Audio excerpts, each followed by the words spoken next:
It's June the 30th. Hello, I'm Paul Anderson-Walsh, and this is Renew Every Morning. So pleased that you're with me. Well, this is the last day of June, and we're coming to, I think, probably the end. I'm not sure what I'll do tomorrow, but I think coming to the end of our little vignette stories about intercessors. And today I want to think about one of my favourite characters. I've been doing quite a lot of unsung heroes, and this is certainly one of them. So I'm thinking about Luke, and this is the quiet chronicler of faithful presence.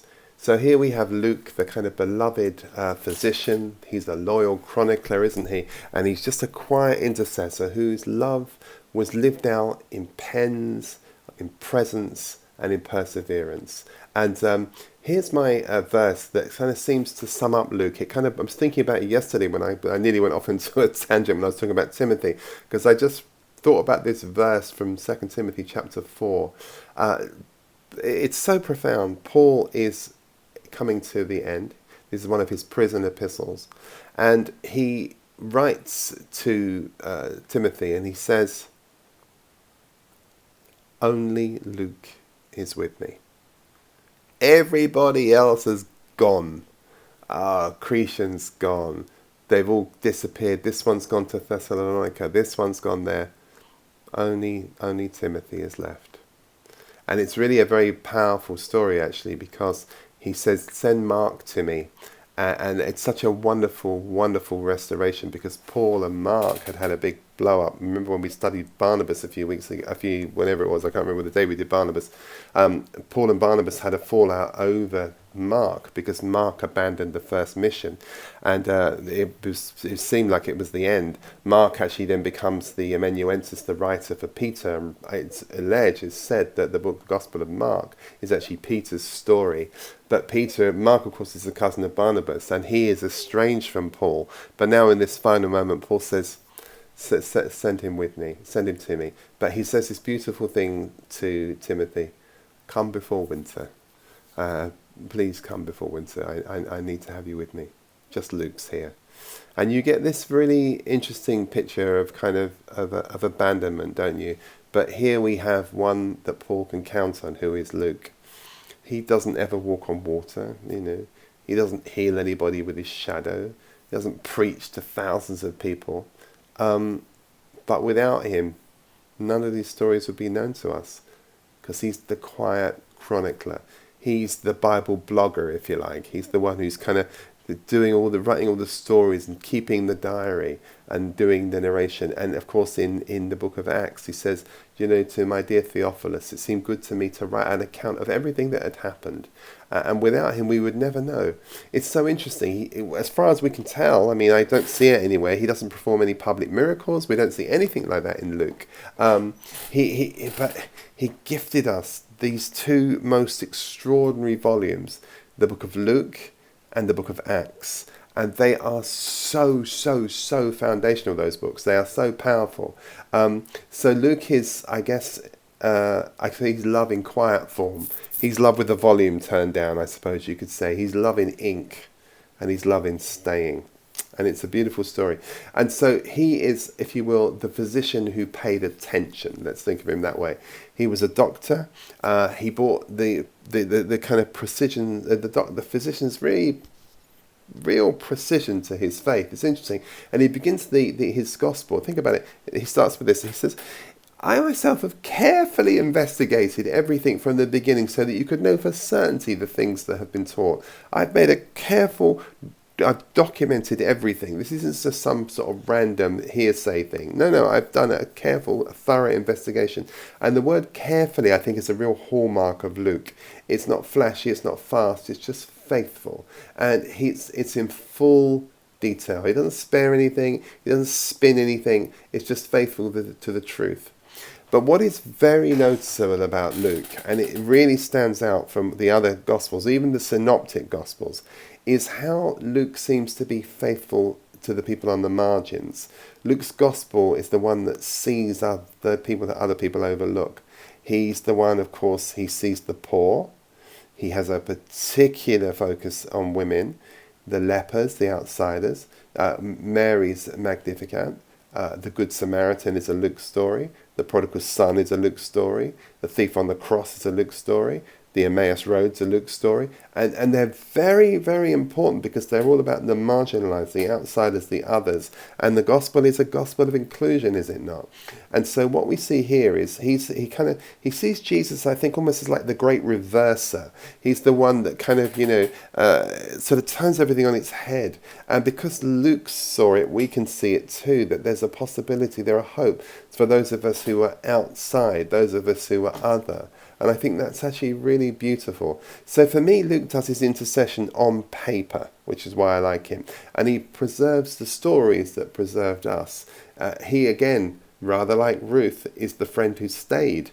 Remember, in Paul's darkest hour, he's betrayed. Alexander the coppersmith, remember that story in Timothy? He's been let down, he's been imprisoned, he's been abandoned. And only Luke is with me. Not Mark, not Timothy, nobody, just Luke. Because maybe he's the friend who doesn't need the spotlight. Maybe he's the friend that will go when all the bunting's taken down and all the fanfare's gone and all the fan mail stops coming. Maybe he's just the brother that will bear witness. Maybe there's something about this man who stays when there's nothing at all for him to gain. And Luke shows us, you see, you don't have to be loud to be loyal. You don't need the stage to be significant, do you? You just have to be, you can lead from the back, not the front. And I guess for me, he's also a lovely example of operating at this level of super consciousness, although very quietly, right? Because not in visions of power, but just with the perception, he's got this really interesting perception. He, it seems to me, could see what matters most, and that's what I like about him. And he's the kind of confidant in God. Yeah, he is, very much so. He's confident in God, but he's a confidant of God as well. And I think his writing has absolutely shaped the world. There's no question about that. Just read those two bodies of text. They're just absolutely extraordinary. So the great thing with him is he does everything without any applause. He does everything without any complaint. He doesn't need to be known. All he wants is he wants to be served.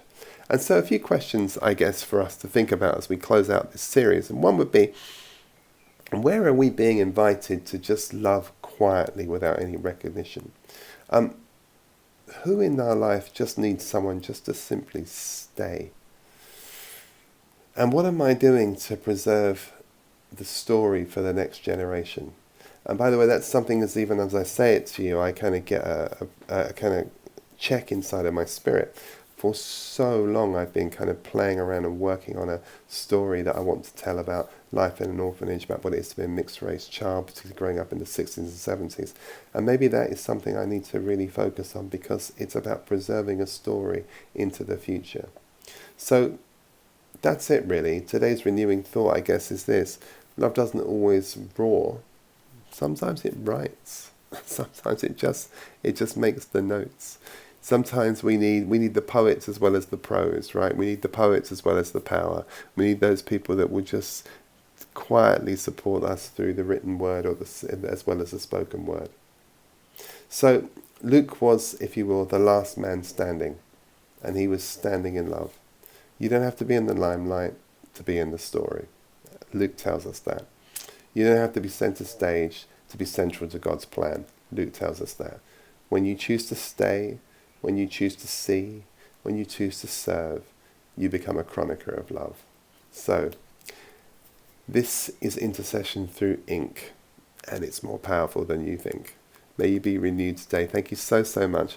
And finally, just as a kind of guess a bit of a summing up of the whole session, I guess, I guess my point here is that all these characters we've been looking at over this last little while are all elevated by love and employed by grace.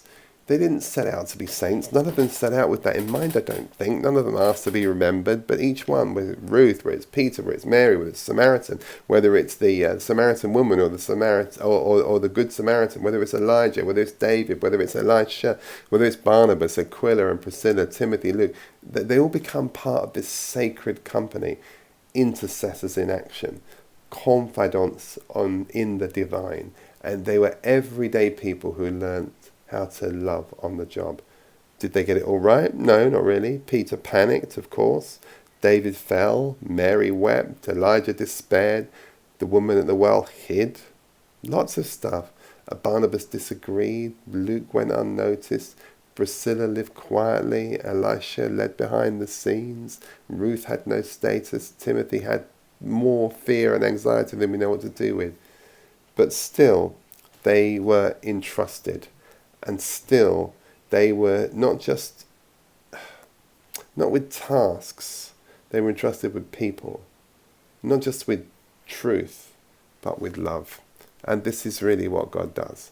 He finds us in motion. He teaches us in the middle of it all. And he elevates us, not because we're exceptional, but because we're available. And I've said to you this before, God's not looking for your ability, he's looking for your availability. He transforms confidence into him in the quiet honour of being a confidant of his. He makes us co-labourers, he makes us co-creators. It's very beautiful. And co-lovers of the world he comes to save. He sends us to learn love not just in theory, but in kitchens, in deserts, in prisons, on road trips, by wells, in silence, in oil jars, in ink, in all kinds of different ways. And he makes our very ordinary days extraordinary in their purpose with him.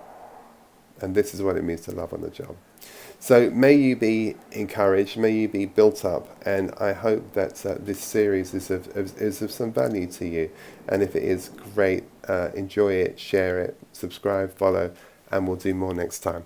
All right, God bless you. Be renewed. Bye-bye.